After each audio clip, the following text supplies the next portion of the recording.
This time we get to talk a little bit about like the other football from my end, but like it's still something that I watch every day. With me is Anna Deshaies. Let's explain this idea of this segment to our friends and whoever's watching because so we met through a couple of our mutual friends in the show, and they decided to do something that basically talks about Philadelphia sports and how it sucks. So with this, we're just we're just taking their mantle and we turn it into Boston sports instead. Yeah, it's pretty unfortunate being from Philly and then being a Boston fan. So, I'm just subjecting you to this. It's fine. So of course, like, season's going on right now. Let's start with the Patriots because who knows what's going on with that team. Uh, let's start with the game actually, in out of order because it's something that we kind of contended on a lot. Had some pretty in-depth conversations about some situational stuff. Uh, are you happy about the result? I mean, you can't complain when we win a game, but the way the whole game went, yeah, it was a little disappointing, but can't complain when we come out on top. Yeah, I mean, like looking at the situation, it's there is a smidge of like I guess hope or something that of course we're gonna pull out a win, but then with the close games that we've been playing, especially like of course against better teams like Buffalo, like Seattle, things might have gone a little bit differently. But then also it's like, if we lose here, the Jets are gonna win a game. It might be harder Yeah, for them to get Trevor Lawrence. We yeah, might we definitely avoided this week.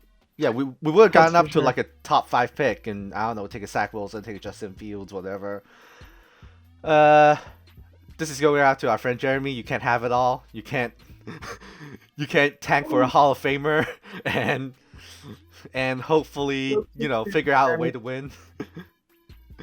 Jeremy spoke way too soon at sports night. Yep. So do you think? Of course, you are following along the game uh throughout the show. Do you think this is it's like offensively, defensively, like in my opinion, offensively this is one of the better performances, especially with Cam Newton throwing the ball and against a team that's kind of daring him to throw to beat him, and then but then defensively this team, I don't know, like it's there is some inconsistency, but defensively this is one of the worst games until like later in the game. Like, what do you think about like I guess the observation from your end? Yeah, I mean, like Newton, like definitely made like the most important play of the game when like 8 seconds were on the clock. Like his 20-yard pass to like Myers, um, to the New York, like I think it was like the 30-yard line or something with like 3 seconds to spare. Like that was like one of the biggest plays of the game, and like his like play the whole time like helped him rescue like the Patriots like playoffs hope. Like we were pretty much doomed if we lost that game. So I mean, it was definitely one of his best performances. I think he was like 27, like completed like 27 of like 35 passes. So that was like huge. Um, Honestly, was doubting him a little before that performance, but trust him going into future games. Yeah, I mean it's a little bit different scenario. They're not running him as much, apart from those fourth and one, like short yardage situations where he was like, I'm taking the ball. I don't care. I'm running behind the best unit on the football team. And speaking of the best unit, of course, the offensive line just held up the whole game. Of course, I read something yesterday about like this not being a clean sheet, like people are having penalties here and there or allowing some pressures, but then like that unit's definitely the best unit. I remember someone saying something about there's always been a sixth round draft pick from Michigan, uh, on that Patriots team. It was Tom Brady. Now it's Michael Onwenu, and well, I mean, just looking at the defense, you see J.C. Jackson got burnt like a couple times, which is a little bit disappointing. But then he's never the corner like CB1. Ugh, I don't know. We still need Gilmore. That's probably my one biggest one biggest gripe about this situation. And pass rush could be better. Everything could be a little bit better, but we're missing players. Yeah, I mean it's tough when you're like missing people, and especially when you're like missing Gronk. But Yeah. Just it's mentioning, like you said earlier, Jacoby Myers also had a really good game. He had some. He The thing is that, like, yeah, the numbers look really good. He had a lot of catches. He had a lot of yards. But then he was doing it against man, against zone. He was doing it outside and inside of the numbers. And sometimes Cam Newton likes to keep his passes inside of the numbers. But then today, like, he kind of has to open up the whole playbook. And like you said, they're playing pretty well in the passing game right now. I guess they finally had time to really work together, especially after the COVID thing. And do we want to talk about Nick Folk right now? if you really want to. I have two We factoids used our here. last time out. We used our last time out to set him up for his game-winning 51-yard field goal. So pretty important, but I was like, okay, so the whole situation was funny because we were talking about this afterward. The Jets totally blew the game. They didn't have to tackle Myers, and he couldn't have yeah, gotten out of bounds in time. But then, I don't know if it's intentional or not, if I'm throwing like conspiracy in the wind or not, but people have been talking about it. But then Nick Folk is the AFC Special Teams Player of the Week. Uh, Kicked 3 field goals, kicked 3 extra points, made them all, 12 points in the game. And this is the longest game-winning field goal for the Patriots with 0 seconds on the clock. And the previous holder was Adam Vinatieri in the Super Bowl where they beat the Rams. hey, I mean, It usually doesn't come down to this. That's my conclusion. yeah, I mean, he definitely earned his AFC Special Teams Player of the Week, but yeah, the Jets kind of blew that one. Sorry, Jeremy, but No, this is you just a guys blew that one. merciless dunk on Jeremy until he gets Trevor Lawrence. Got that. All right, let's talk about some, I guess, bigger picture things. We both want to talk about Belichick because we send stuff back and forth to each other about the team. And the first thing, going a little bit back in history, not really history, going a little bit back from like probably earlier last week or something like that. He had some comments about the cap situation of the Patriots, and the gist of it is like, oh, we're a little bit against the cap. Some of the players weren't playing, and like they don't particularly have the roster flexibility they have with like more younger players on the team instead of a more experienced but also more expensive group around, mostly on the defense because you look at the offense is kind of barren. So do you think like those kind of comments is just like a cop out or something along the lines of that? And like, do you think Bill has gone into like semi throwaway season and they're just gonna play their game and see what they get from it? I mean, I definitely think before the Jets game, he was kind of in that mentality that it was just like whatever, like throwaway season doesn't matter. Um, I don't know. We'll have to see next game what happens, but he seemed to take this game a little bit more seriously. I think maybe about the fact that the trade that, like, as we were talking about earlier, that sent Belichick to the Patriots, like, catapulted his career. So, I mean, I think he took this game a little bit more seriously, but we'll have to see how he acts in the future. But I definitely think before the Jets game, yeah, he was acting like it was a throwaway season, and he didn't care because we were playing terribly. Yeah, I mean, of course, I feel like they would never realistically tank, but then I might be underestimating Belichick in his intentions to do stuff. But then, yeah, the funny thing is he came out and said, "Oh, leaving the Jets is the best idea, like best decision I've ever made." That whole Yeah, he thing. said it was the most defining moments of his career on Tuesday. So, Yeah, I mean, it's also like our friends are consistently talking about how the Jets are a poorly run organization and all that. If he would have been trapped there, yeah, I couldn't see him really going anywhere. And there is a piece about like the 2000 season on ESPN that they put out like yesterday, probably like it's right before, it's the morning before the Monday night game, and it basically details like, hey, he just came in, didn't give a crap, set culture, and like players are saying that it's the hardest training camp they've ever had, but then it's just kind of like, oh, who get which of the veterans gets to say it? And well, what came out of it? Of course, 6 Super Bowls, one of the most successful cultures in all sports and whatnot. Blah blah blah. We don't have to bother people with our happy thoughts. Probably like before the past season or season and a half. Uh, uh, I have this like WTF is going on. We kind of covered it.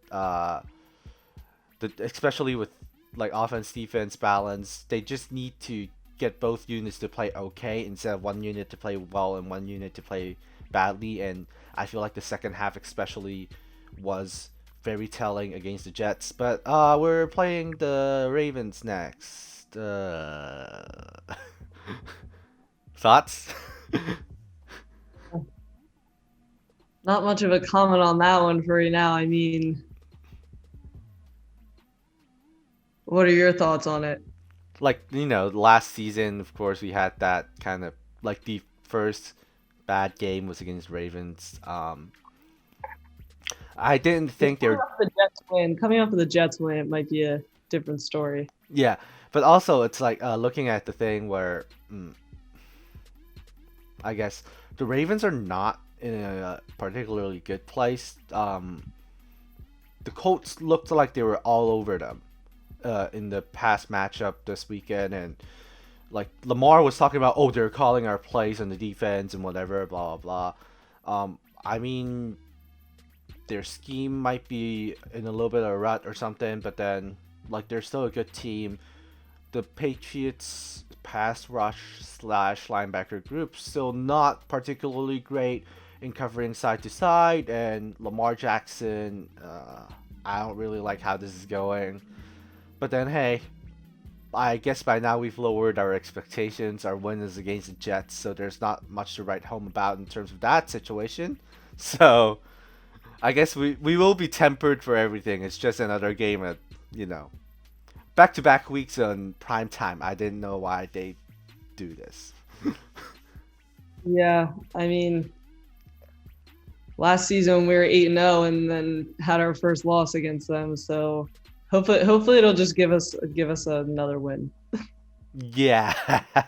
let's see how that goes. I mean, we've already had our first loss for this season though. So yeah, we got that out of the way. We got it out of the way. So yeah, we had like 5 more, like 4 more. But, we're 8-2 against Baltimore in the regular season, so hopefully 9-2 after this week. But we don't have Edelman throwing passes to Amendola anymore, but it's fine. Let's move on. Let's talk about our exes, because 2 of our exes ended up in a certain Tampa Bay team. Tom Brady. Not going to speak of it. Gronk. And Gronk. Yeah, but then, of course, we watched the game, or at least we watched the first half of the game, from what I've heard in the household. What do you think of that? Because I was puzzling myself. I was laying in bed, I was turning around, I was looking at the screen, and I was puzzled. Like, I was questioning myself. Why am I watching this? Yeah, I mean, that was probably the worst loss of Tom Brady's entire career. It is. And thankfully it didn't happen with us, so of course the previous one was with us. I think it's a 31-point loss very early on. But then apparently according to DVOA, which is a metric, it's not a catch-all metric, but it's a pretty good general judgment metric by Football Outsiders. The Saints literally played the best game that a team has ever played since the inception of this metric back in 2003. So I guess they just ran into a buzzsaw. But then also, did Antonio Brown really ruin this team by simply existing for a half? Yeah, I don't know. I mean, Antonio, he might cause some issues down there, but that's a whole nother topic. But not sure how long he's gonna last there. I But mean, probably more than 11 days, I would say. I would hope so. Yeah, we could. It's definitely something that we can revisit when something happens because, like, we were stakeholders of that core, and I feel like we have, we have the authority to speak on what happens. But then, anything else on the Patriots on your end? I don't know. Not much. Just sucks not having Brady and Gronk. But after Brady's game this past week, I'm not too disappointed that we didn't have him. Yeah, at least I don't know if you did. I started him in fantasy. That was not fun. Oh, that was a wrong move. I mean, I forgot who my backup quarterback even is. Whatever. I'll just make it off. Uh, so let's talk about the other Boston stuff. The Red Sox because they're making kind of headlines. Of course the team sucks. There's no if ands or buts around it. They barely have a roster, but they brought Alex Cora back. What are your thoughts about this situation? Of course, he had success. He's one of the winningest coach in Red Sox history percentage wise. There's also like the World Series, of course, but then there's also some morality issues considering they just let him go like not even 300 days before today, and then like because of the of course Astros charges, didn't really do anything with the Red Sox in terms of the calling Yeah, I pitches. mean he was pretty front and center with the whole Astros cheating operation last off season. So,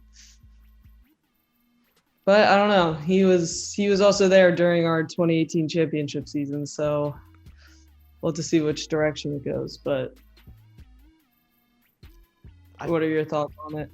I feel like it's interesting in a way that like you know it's kind of like it's set up for him to come back. Cause they fired him of course late on in the early goings, and then basically it was just like we're not really looking for anyone. They just moved up their bench coach, and then it seems like a perfect timing for for him to come back. Of course, after the year of suspension that NFL mandated on him, and also like players and less so like higher ups, but mostly players have been showing their support toward him. Like basically, I read something on the Athletic. It was like, yeah, like we want to bring him back and stuff like that throughout the season, not just like in this current juncture. But like I think we have to go back to the main point that this team does not really have a well constructed roster. Uh, I don't know what he's going to do with that because this is a very interesting situation, especially with you know Mookie gone. The team doesn't really have a bullpen. The starters are we barely have four of them. I feel like the field is still fine. The pitching has a bunch of problems, and our owners are cheap. Yeah, I mean, definitely have like plenty of room for like top like prospects and stuff, but whether we actually get them is a whole nother story. Yeah, and like I feel like the thing with bringing back Cora, I don't know if I'm just consistently injecting like some air of controversy or what was the word I was looking for, or like hot takes or like but then if you bring back Cora, he's a good man. We all know he's a good manager. He could like work with the team, but then also he's beloved. He's still pretty beloved with the players, with the fans, and all that. And I in mean, this, it's definitely a little bit of controversy after what happened last off season, but yeah.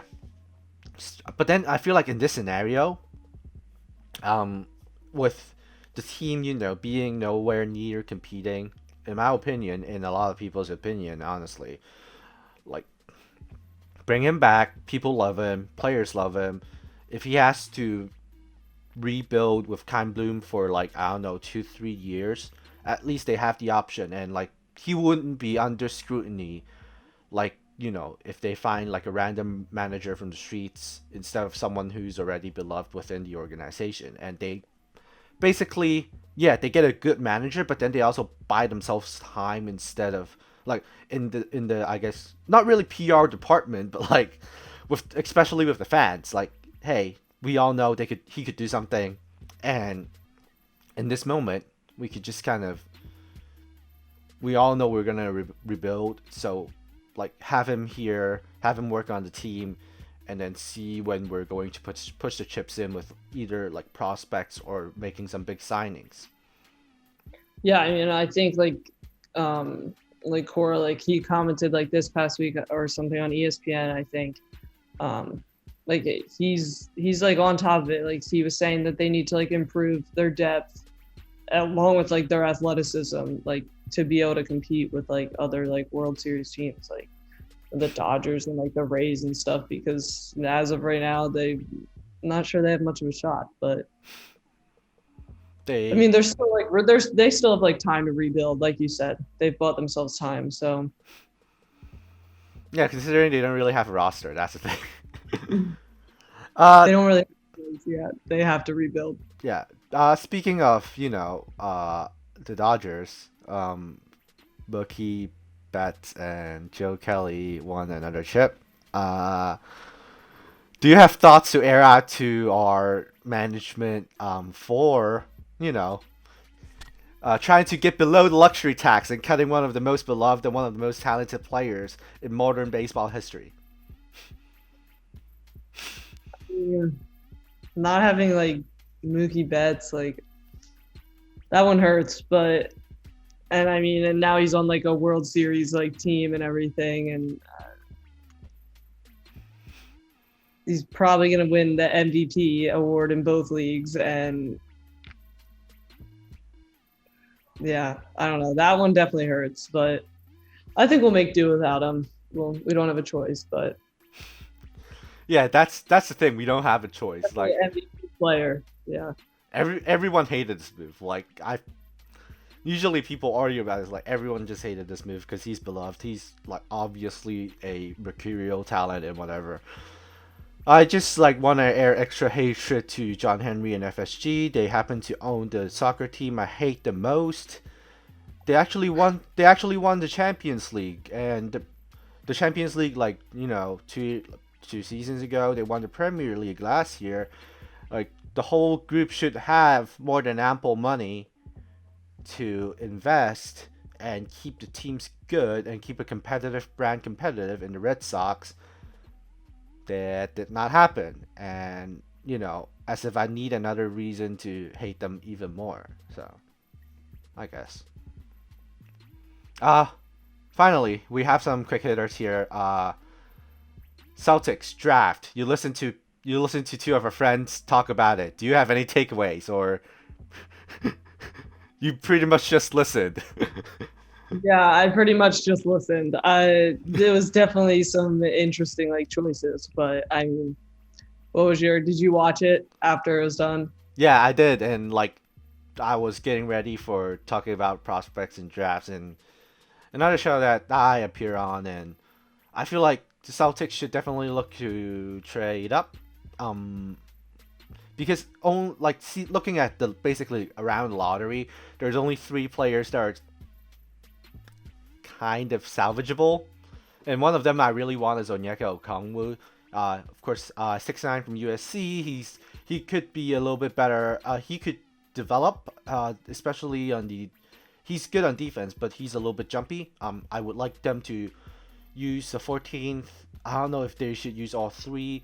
They could probably grab Okongwu at around 8 or 9. So let's see how much they have to give up to go up there. But then honestly, I feel like the first round picks, they could probably shovel them in because like it's kind of hard to pick in this draft. I feel like the talent is consistent, but then the top players are not that top, and the bottom players are not that bottom. It's kind of like middle of the pack. It's not like a very bad draft, but it's kind of just murky. It's my one of my friends described this as basically looking at the lottery. There's a bunch of like I don't know, Warriors analogy, Quinn Cook or Patrick McCall type of talent, or Celtics analogy. I don't know, like bottom first round talents that could turn into something, but then they're populating in the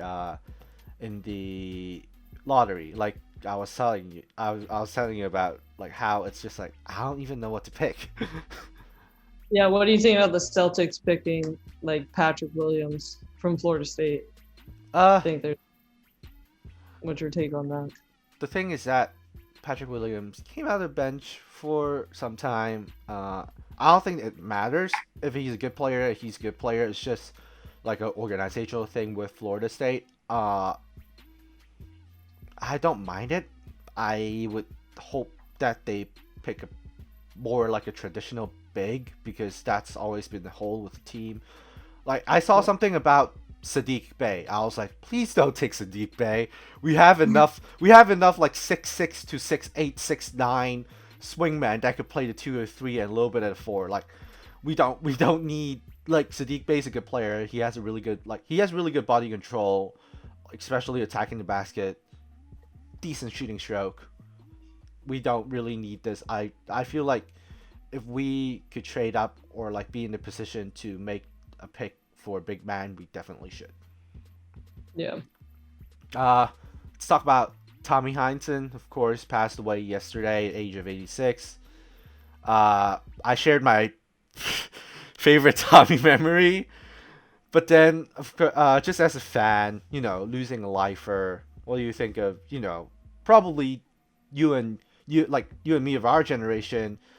We just know Tommy from winning the boatload of rings they did in the 60s, but then more so we know him as the color guy on the Celtics broadcast. So like what do you make like of course sad news, what do you make of like I guess his presence in your life as a Boston sports fan?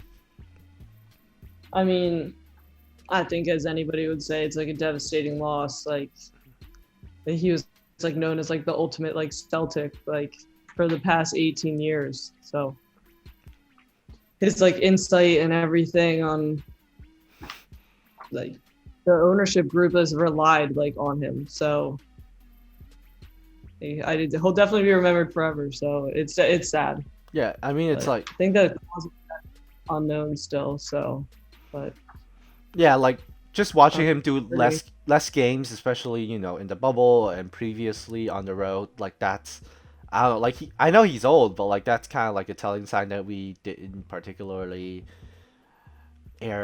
we didn't really pay a lot of attention on. Perhaps it's just like oh yeah, he's traveling less and everything, so that's kind of thing. But then he's the only player, like he's the only person who's involved with the organization for like all 18 rings, and we talk about player, mm, broadcaster, and everything. So yeah, we it's we sad. we talk about like him as a broadcaster, like he's a homer, and like sometimes he's just extremely funny when he's being extra homer with the team, and like yeah, it's just a very sad scenario. I guess it kind of came out of the blue because like no one's really reporting on that or like his personal health and all that.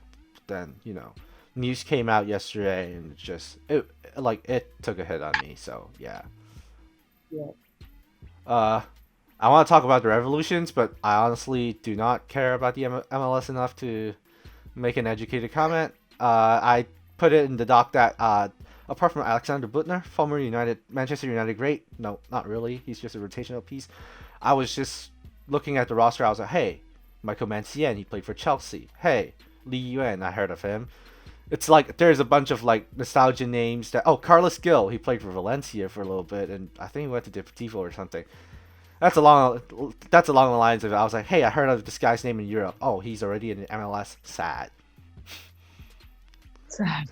That's about it. So, I feel like we should bring this back, especially with the Patriots. We never know what's gonna happen. With the transitional phase as well. Another prime time game. So hopefully we can avoid embarrassment on this one too. Yeah, I mean, it's not like we. Basically, this is taking what we talk about on like a weekly or like a daily basis and just turning it into us actually speaking. So I'm sure I'm Yeah, sure I'm sure we scour the content somewhere to do this. I don't know, every 2 weeks, a month, or whatever. I don't have a plan with my life right now. Like, have recently had a great life change, so that's true. I'll Yeah, figure you're I'll up figure early. things out. Yeah, now you can go. Now you can go back to bed in your Patriots jersey, just Yeah, I'm for good probably. luck. Yeah, yeah. I can't wait. I can't wait until next time I can buy another Super Bowl jersey and spend like an egregious amount of that. But who knows what's gonna happen? Knock on wood. We're behaving like our Eagles friends right now. Every time they say something about the Eagles, they're like, Knock on. Yeah, well, they actually have to knock on wood, but I can't say much with how our season's been going this year. So, yeah, it's like we're not in a position to comment. Whatever. no, unfortunately, not. Usually we are, but this time, no. Usually, yeah. That's a keyword. All right, Anna. Thank you very much for joining me. Thank you, Ryan. Always a blast to talk to you. You already know. It's not like I haven't said this like 70 times the past 2 weeks. Okay. All right. Yeah, we'll Oh, be we'll be back for more content. I don't know, football, Boston, soccer, whatever. I'll figure stuff out. It's on my end. soccer. Yeah, I'll drag you to talk about soccer. I'll give you a script on every single word you should say, and you just Yeah, repeat it great. So like, I can just read right from yeah. it. It will be like you're hosting. Oh, perfect. Yeah, give me a teleprompter to read off of. All right. Yeah. Thank you very much for coming on. And subscribe, share, whatever, all the YouTube stuff that I still don't really say. But yeah, we'll be back soon. Like, See ya. comment, and share. Like, comment, share, subscribe. I still have like I don't know how many subscribers I have, but yeah. Thank you very much, and see you guys. Bye, Ryan.